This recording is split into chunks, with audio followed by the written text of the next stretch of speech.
When you feel poor in spirit, it doesn't mean you're disqualified. In fact, Jesus says that's when you're closer to heaven than you realize. Hi friends, welcome back to Words for Living, where we explore biblical truth for everyday life. If you're looking for encouragement that strengthens your faith and brings God's word into your daily walk, I'd love for you to subscribe and join our community. Matthew 5:3, ESV says, "Blessed are the poor in spirit, for theirs is the kingdom of heaven." Jesus begins his most famous sermon with words that don't sound like good news at first. Blessed are the poor in spirit. We might expect him to say, blessed are the strong, the successful, or the spiritual giants. Instead, he points to poverty, not financial poverty, but spiritual poverty, as the gateway to blessing. To be poor in spirit is to recognize that on our own, we don't have what it takes. We cannot buy, earn, or achieve our way into God's favor. It's the acknowledgement that before a holy God, we are spiritually bankrupt. And yet, this admission is not a place of despair. It is the very starting point of grace. Think about it. When a glass is already full, nothing more can be poured in. But when it's empty, it's ready to be filled. The poor in spirit are like that empty glass, ready to receive all that God longs to pour out: His mercy, His forgiveness, His Spirit. Throughout Scripture, we see this truth unfold. Consider King David. Though he was a mighty warrior and king, he wrote in Psalm 51 after his sin with Bathsheba, "A broken and contrite heart, O God, you will not despise." David knew that God wasn't after performance or appearances. He wanted humility and dependence.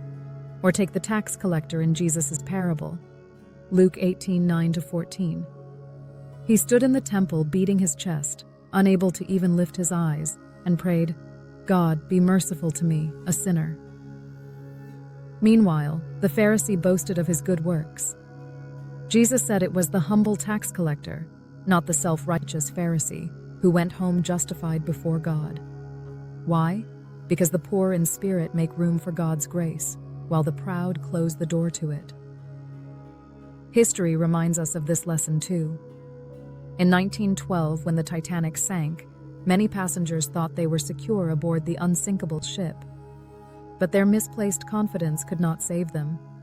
In contrast, the poor in spirit know they're not unsinkable.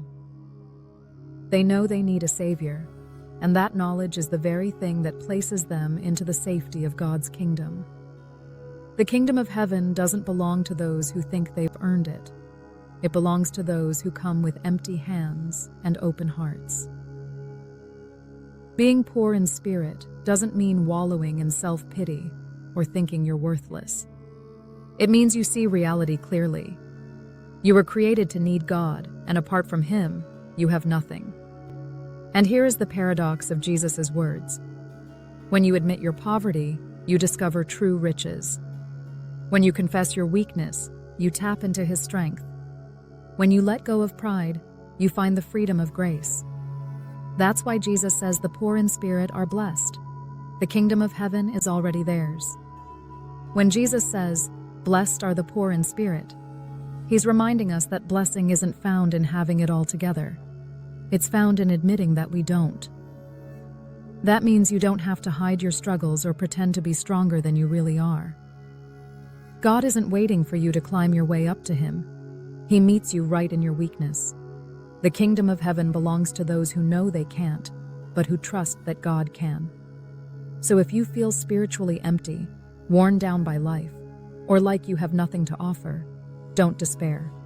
That's not the end of your story. It's the very place where God's grace pours in.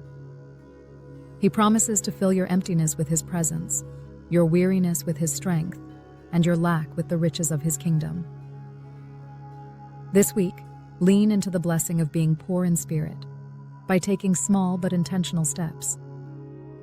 Start by identifying one area of your life where you feel weak, empty, or unable to fix things on your own, and bring that honestly before God in prayer.